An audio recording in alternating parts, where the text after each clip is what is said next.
President Biden is kicking off his long-awaited visit to Canada today. Yeah, this trip marks the president's first official visit to the close ally and neighbor since his inauguration in 2021. NBC News White House correspondent Monica Alba joins us now from Ottawa, Canada, with more on this. Monica, good morning to you. So if you would walk us through the president's plan for this trip, what are we expecting there?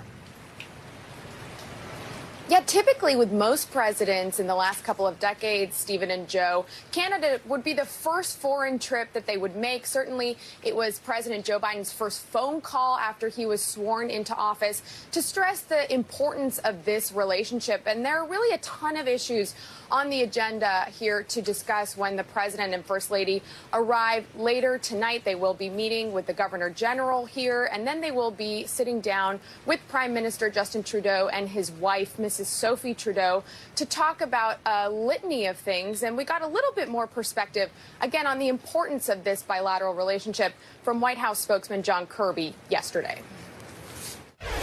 We're going to talk about our two democracies stepping up to meet the challenges of our time. That includes taking concrete steps to increase defense spending, driving a global race to the top on clean energy, and building prosperous and inclusive economies. They will also, of course, be talking about migration. We've seen those reports in the last couple of weeks.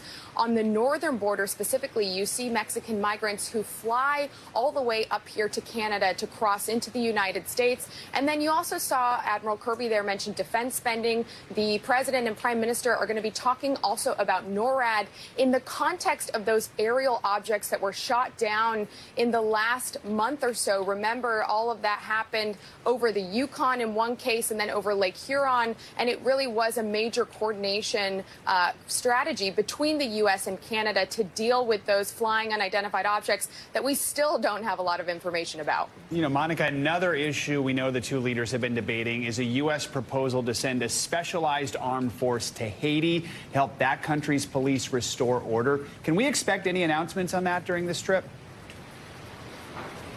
It's possible, and this is something that really has been discussed between the two leaders and also was a big topic of conversation at the North American Leader Summit in Mexico City in January, where the U.S. actually asked Canada to take the lead on this issue, which is something that Canada is a little bit hesitant about because they're not sure they want to put their own boots on the ground or additional personnel in Haiti. Of course, there has been a major rise in kidnappings, in violence, and so they want to have a more constructive dialogue here about what would be most helpful. You see there just some statistics about the latest gang violence and something, of course, we've seen with kidnappings that have really escalated again in recent months and years. So Canada wants to ask the U.S. to maybe come up with some other options that could be more ideal, they feel, and they, as the U.S. continues to really exert that pressure for Canada to take a bigger role on the global stage when it comes to Haiti.